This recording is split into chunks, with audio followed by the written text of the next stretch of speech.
Hi, welcome to MotoTribe. I'm Laura Kraft. Anna Rigby. Emily Prince. Sarah Merrill. And we are MotoTribe. Today we're going to be talking about goals. If you're a rider, you probably have some goals, whether it's to become a better rider or maybe to, go racing or do more mountain trips. Whatever it may be, you probably have a goal with riding.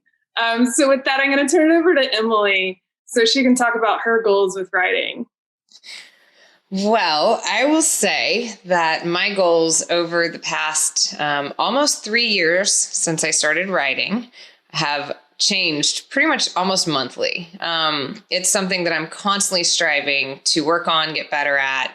So there will be something like, back in the beginning, it was literally just, I remember wanting to take off from stoplights without doing the little foot shuffle thing. Like that was a goal of mine for like a full month. I was like, all right, just learn to like gas it up and just pick your feet up and go. Cause I'd take like 3 steps each time and, just little things like that. And to, work on being able to go uphill from like a stop and, it's like small goals. And then I just kept adding to that. And then it was getting comfortable riding in the mountains, going through corners. And then it was getting comfortable on track and then picking up pace on track and then getting out and doing a race. And now my goal. I mean, the more you push yourself, the higher the bar gets set. And now I'm looking at like, I just want to get out there, be competitive with like the top of the novice class in racing, which are really fast people. So that's my new goal. Goal has been like fast forward. Like, Yeah. So let's just press that. Because if you think about the time span of you just working on your skills at a stoplight versus now you're a racer, it's been in the matter of a year and a little bit, maybe 2 years.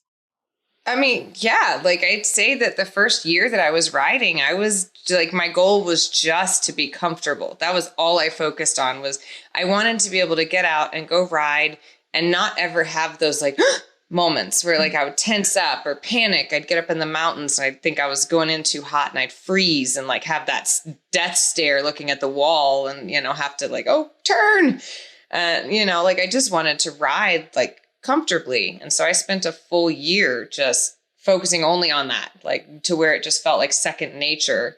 And then I decided I wanted to start like getting faster. I was the slowest person on the mountain for about a year, but I was like, I'm not ready to go faster. Like, I have to check off my goals to get up to where I felt like I was ready to go to the next level.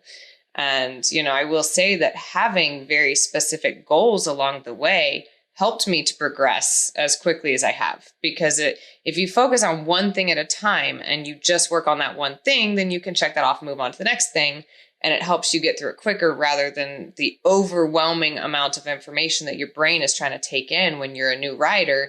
If you try to get everything down in one go, it's going to be just too much. You can't do it. So break it down into small, sizable chunks, check them off one by one, and then you can, go up the ladder.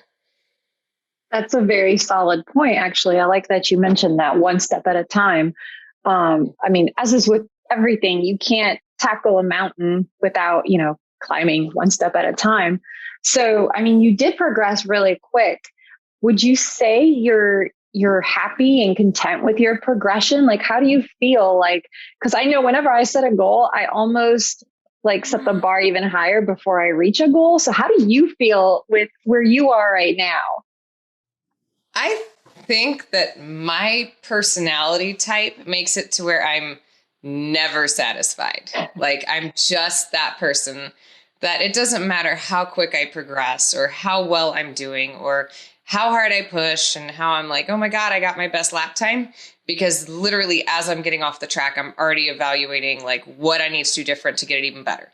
Like I don't celebrate my wins because I'm already thinking about how to reach that next goal. So I'm satisfied with how quickly I've progressed. I'm happy with that. And I'm proud of myself on that. But at no point do I feel like I need to just sit back and be like, oh, cool, I reached my goal. Let's just relax now. It's like, nope, there's more, like more to do, more to come. Got to keep working.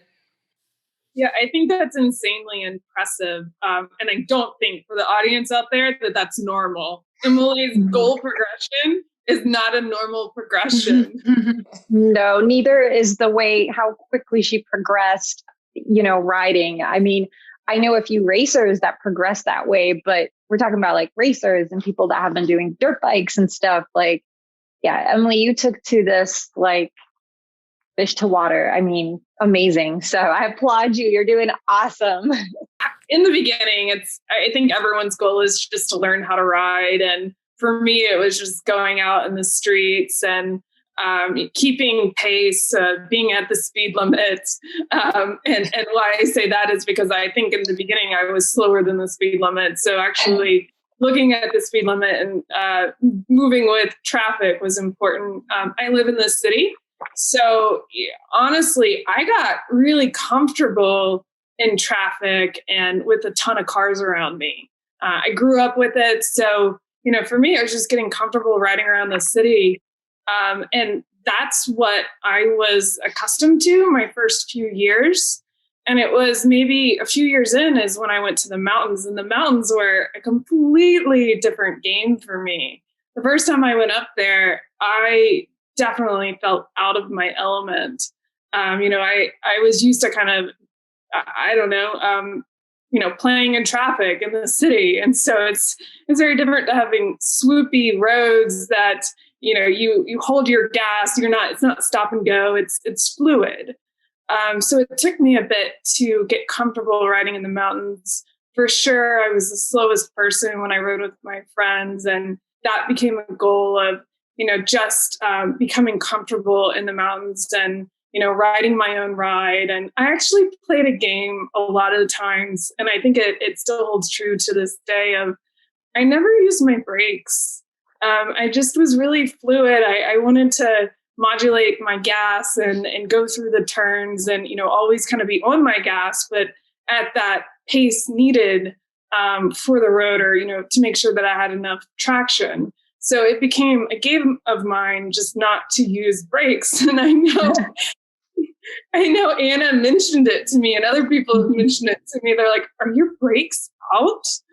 And I don't know. I just got used to never using my brakes whatsoever.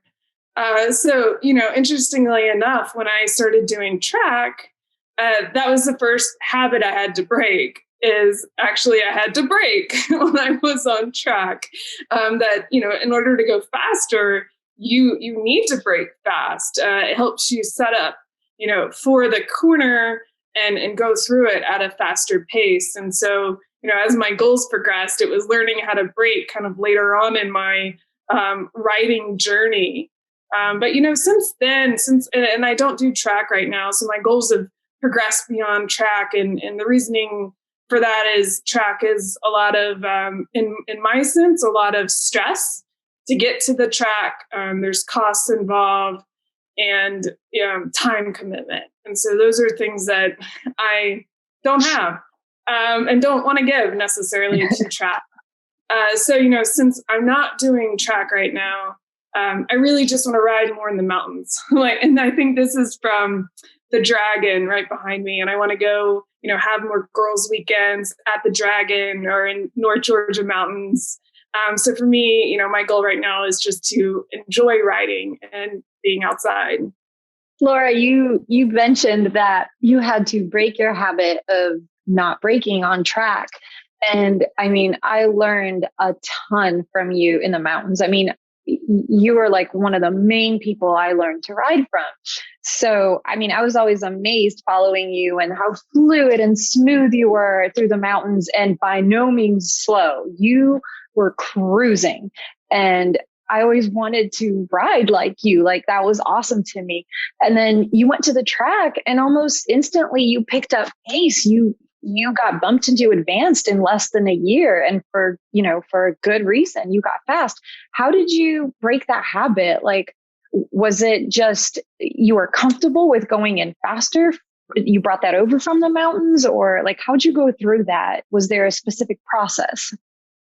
Good question. So I was really comfortable with the gas. I wasn't comfortable with the brakes. And I think learning the brakes is easier. So and the other thing that I got was tank grips. Yeah. And once I did that, you can grab the brake, grab the tanks with your knees and stop, and then use the gas.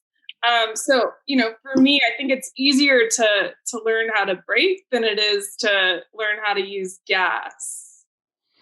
That's a solid point. This is where you and I are different. I'm all about gas. Like I have Yes, you are. Yeah, I have a hard time like with the braking. I brake too soon. So like it amazes me when people get that braking down because I struggle with that. So I want what you have. I spent so much time just trying to be smooth. Like that was, like you were saying, not wanting to use the brake, just trying to get that corner entry speed and being super smooth. That then when you go to track and they're like, no, you hammer out of the turn and then you brake hard and then you dive into the corner. And I'm just like, wait, what happened to smooth? Like I got that part down. Yes. Well, and it's not to be misunderstood because on track, that is smooth.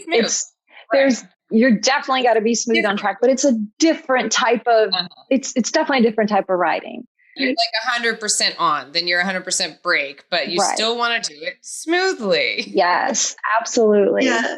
In champ school, they teach you a lot. They want to see your brake light for as long as possible because in champ school, Yamaha Champions Riding School, they teach a lot about later, longer. So the longer that you can stay on the brakes. And then when you're comfortable with your speed and direction, then you get onto the throttle. And so it's something that I had to learn too, because on the mountain roads, when you're not on a track situation, it's like, I don't touch the brakes. And then I went to champ school and I learned, you have to use the brakes. Right. That's definitely a goal for mine, actually, moving forward, is getting better at trail braking. I mean, that's, so to go, not just like I want to get better at racing, but that's a specific goal I would say that I'm adding to the list, is really working on the trail braking because it is a lot safer. Yeah, absolutely. That's one thing that I never understood is that to go fast, actually, you need to really use your brakes. And I'm glad I wasn't really good with my brakes to begin with, because in the mountains, I think that could be really terrifying.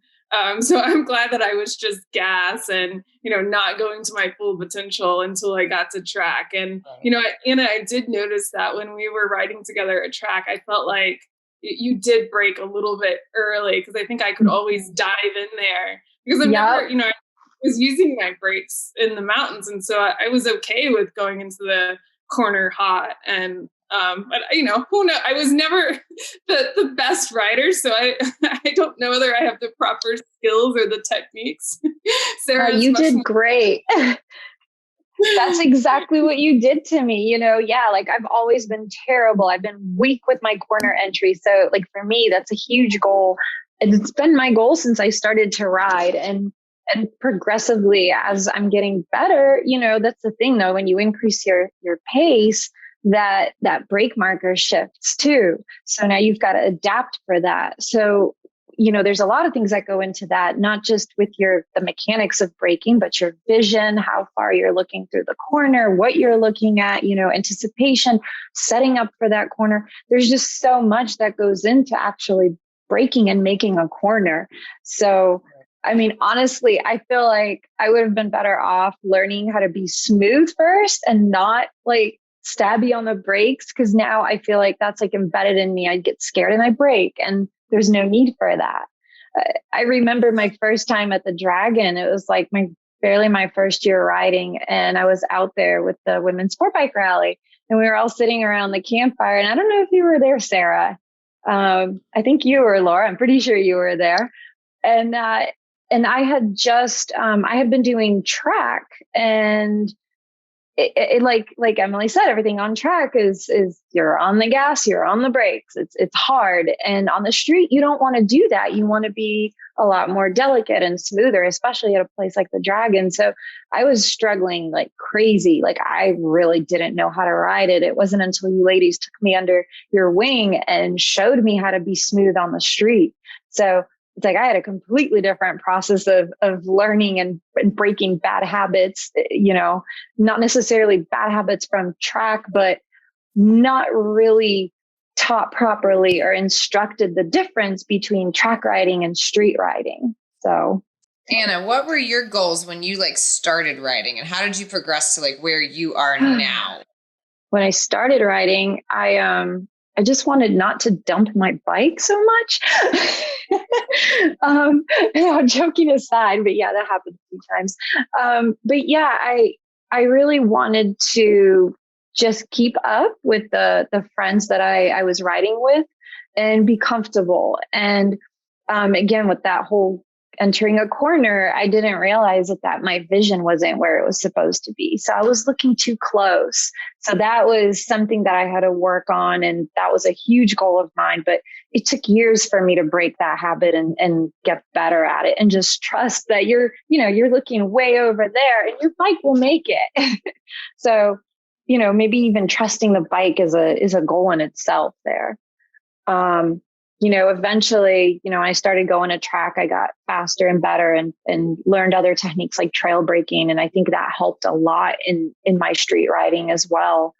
And then I wanted to progress and get faster on track and be more aggressive. And honestly, to this day, I want to be able to ride my 600 to its potential. And by that, I mean, like, not just taking it, to top speed on the back straight of road Atlanta. Any idiot can do that with some practice. I want to be able to go into a corner with the rear end wagging and just on the front brakes. And, to me, that's exciting.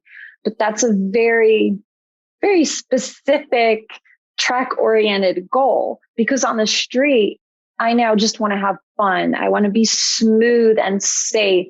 I do want to ride at a spirited pace, but one that is actually easy for me. And I felt like I was there before my crash last year. So I'm kind of working on getting back to that.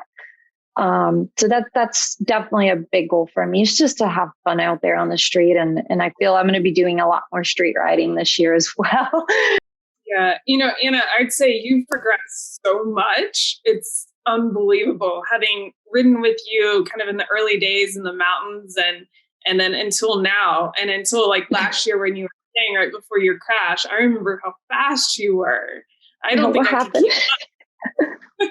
It was nuts. And the other thing that I think you're so good at is from the start and just giving it throttle. Every time we're at a stoplight, you beat me there. Like you're just like, and you go. That's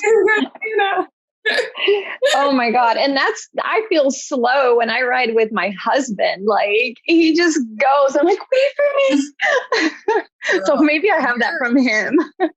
Your throttle hand is strong. Like that. I've been telling you that from the start. It doesn't matter what track we're at, man. We're leaving that corner and Anna is taking off and I'm over here like, wait.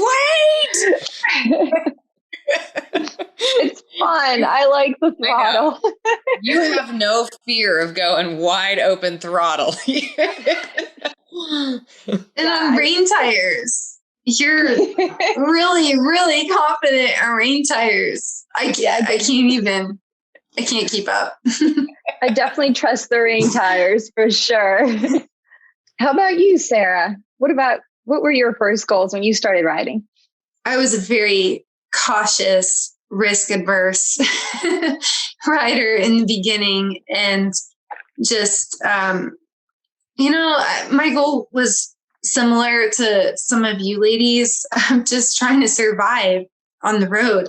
I mean, I was at the point anytime I was on the road and I had to turn in somewhere on the right or the left, I was freaking out in my head. Oh my God, am I gonna make this turn? It was that bad. And I would go riding with my husband and it was like he could stop and wait for me and read a book while he waited. And so I was a very slow, cautious rider in the beginning and envied all the women who just seemed so confident on their bikes. And I did a few track days in the beginning. That was like 10 years ago.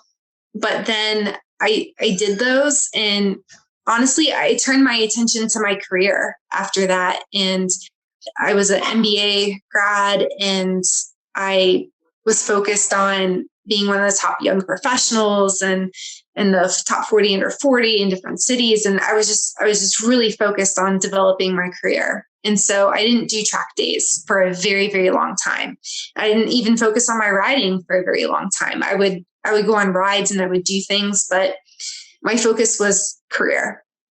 And then it was career and buying a house and setting up retirement. And it was all these financial and career goals. And then once I had that in the right direction and where I wanted it to go, I even started my own business, and I got that all set up and in the right trajectory. And that's when I got back into doing track days and back into setting riding goals. And so, I talk to young people a lot who are, working on track days or trying to get into racing. And there's this, I think there's a fight that goes on with a lot of people, especially young people starting out.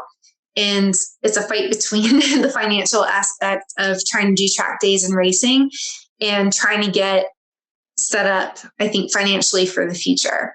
And I think for some people, those go hand in hand and some they don't. For me and my husband, we had to take a hiatus in order to get onto the right trajectory. And because of that, I really didn't get back, and I didn't get into doing track days until very recently. And so in that aspect, I was really behind the 8 ball. And I think, Anna, actually, you were a big inspiration in getting me back on the track. So when we did feel like we were kind of set on that financial trajectory where we wanted to be, and I was ready for that next step, I had Anna and Laura, you were a big inspiration too, and in getting me on the track. And so actually, a lot of my riding goals have been very recent, and I'm in my late 30s. So I think it's never too late to start setting goals.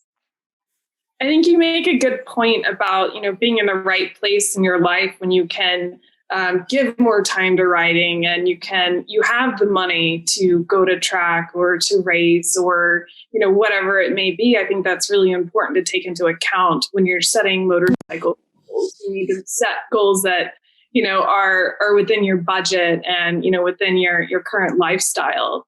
So I think that all those things really do go hand in hand.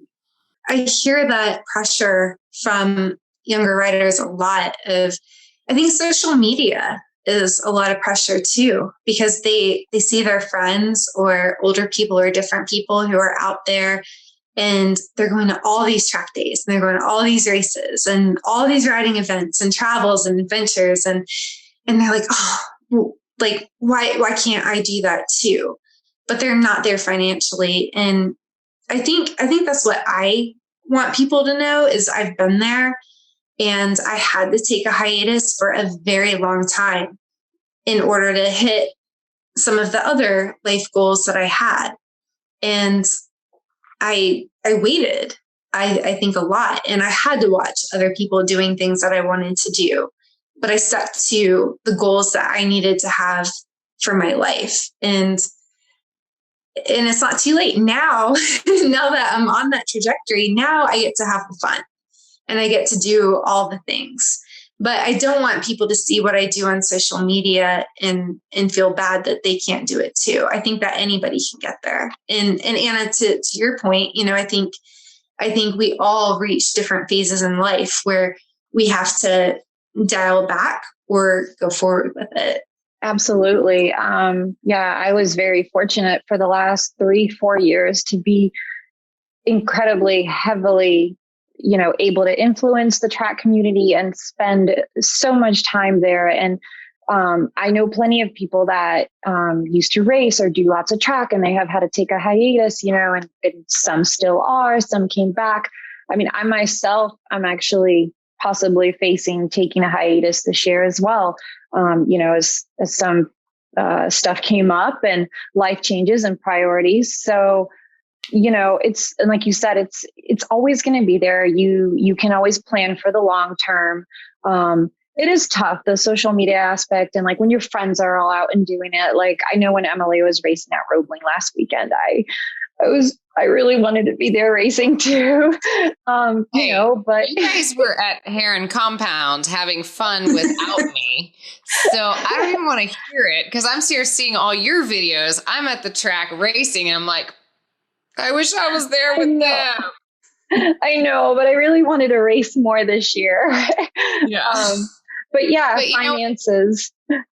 It'll be there, like that's like everyone said, it will be there. Racing's not going anywhere. Motorcycles aren't going anywhere. The road's not going anywhere. You got to do what you got to do to get to where you can, if you're like me, which I am the 100% on, like I have the obsessive personality. I have the addictive personality where it's like, if I'm going to do something, I'm 100% on it. Like there is no, I'm just going to half-ass it. No, I am 100%. So I waited until, I'm about to be 39. I waited until I was at a point in my life where I could go 100% at this. And I have spent as much time as I possibly could at the track, on the bike, doing everything I can to like not only get comfortable riding, but also get comfortable working on my bike. With racing comes issues. Like you're literally always going to be doing something on the bike and you have to just be able to A, afford it and B, have the time to commit to it. If you want to, like, if you're like me and you want to be 100%, like it's going to still be there. So wait until you're able to do that and don't feel like you're missing out because you can get back to it. Yeah, I think you said an important thing about time because with the year that I rode track, I was traveling a lot for my job. I was spending at least 100 nights in a hotel room. I was on planes all the time. So I'd be at track riding a motorcycle and then I'd come back and then I'd hop on a plane and I'd go somewhere. And I just remember I hit this point where I was so stressed out and I felt like I was burning the candle on both ends. And motorcycling for me was, about a hobby and it was about enjoyment. And all of a sudden, it took on a life of its own where I felt like I needed to be in the advanced group riding group. And, I needed to be at that pace. And I'm like, I can't have two things demanding everything from me, my career and my riding. And then that's when I put motorcycling in its box. And I said, nope, this is for enjoyment. This will never cross into, and I don't really want it to cross into that competitive side, that it pulls out within me. So I think that, you have to think about the financial considerations. You have to think about the time, the energy that you have and kind of, what your goals are. Absolutely. I never considered myself a competitive person. And I think motorcycle riding, and then that racing aspect of it, when I got a taste of that, it made me realize that, well, maybe in the right time, right place and time, I am a competitive person, and so, yeah, it came down to now balancing those goals and what you want. And, sometimes you just got to make a sacrifice and just hang on, focus on something else in your life. If you can't do everything. So sometimes maybe smaller goals are better. Yeah, that's a really good point because when I first started to get back into track days a couple of years ago, actually my goals were little. Like my goal was to do 3 track days in a year. And for me, that was big because I went from doing 0 track days for a very, very long time to 3. And so I think that even like little goals are good, but one of the things that I think is really helpful with goal setting, and I started using this for motorcycling, but I use it for my career and business goals too. But I have this habit of when I don't feel like a goal is a goal until I actually like put it down on paper. And then I put it on a note card and then I put it on my bathroom mirror because I'm going to be in my bathroom mirror every day. And so I want to see that goal every day because whatever I'm doing with my life, I want to be working, I want every day to work towards that goal in some way. And you're not going to put that work in unless you see it. And so for a while, all my goals are kind of career focused. But then once I turned my attention to motorcycling, I started doing, my goals on my bathroom mirror started involving motorsports. And so this year I have some goals related to my pit bike racing and related to my big bike racing. And I don't know if you ladies use this too, but I do the whole SMART goals, and I make sure every goal is specific, measurable, attainable, relatable, and time bound. And so I have that in my mirror too. And so I feel like in order to achieve goals, I have to have that. I think anyone out there can benefit from that kind of goal setting and progression. Yeah, absolutely. And to constantly see that goal daily and repeat it to yourself, it becomes a mantra. I mean, that's actually brilliant. And I don't know why I didn't consider doing that with my goals. I kind of do that before I go to, like, let's say a track day or a road trip or something. I tell myself the day before, the night before, like, oh, we're going to have a good time. We're going to focus on A, B, and C, whatever it is. If it's like a track day, or if I want to have just a fun ride, we're going to focus on, that. And it's kind of like, it almost is like setting little goals for whatever riding adventure I'm having. Because I think I always want to work on something regardless, even if it's a casual ride. I want that casual ride to be easy and fun. So I will repeat that mantra too, but I like that writing down goals and actually keeping them visible, in front of me. I might start doing that and putting Post-it notes on my monitor. It helps. I even do just little ones too. I mean, the goal is never too small or too big, but I have to be able to see it every day. I like that. I just started a notebook for my racing notebook. And it is every track day, every race day, I go through, I write down my thoughts, my experiences, what I was disappointed about, what I was happy with, and what my goals are for the next one. And I will say that actually has helped me, because it's forced me to sit back and really think about okay, so what do I need to work on? What, I have to answer to myself, how do I feel after this? And what are my goals? Ladies, any final thoughts with goals? I think we covered them extensively. Goals equate to learning, and you should never stop learning, especially at something like motorcycle racing. I mean, unless you're Marc Marquez, and even he still is learning and progressing, there's always something to learn. With that said, when you keep setting goals, sometimes it gets discouraging because you forget where you started and you forget to celebrate your achievements or your goals. And to what you said, Emily, you don't do that very often, but you have to remember to also celebrate them, because I think otherwise you get kind of stuck in a rat race. And then you get disappointed with yourself because you feel like you're constantly chasing something and haven't achieved it. I was stuck in that for many, many years. Probably the first 5 or 6 years of my riding career, I was putting way too much pressure and way too many goals on myself. So you have to celebrate even the little wins and then move on and set new ones. So just don't forget about them. That's all I want to say. Well, and I would say it's a bit of a cliche, but dream big, because a lot of the things that I had only dreamed of back when I was first starting riding, I never dreamed that I could, I could be doing what I'm doing. I never dreamed that I could win a pit bike race. I never dreamed that I could race my R6, and I never dreamed that the four of us could be doing a lot of what we're doing. And so it's, I really feel I really feel thankful for the things that I dreamed of a long time ago, because you never know, they can happen. I think that's such an important part.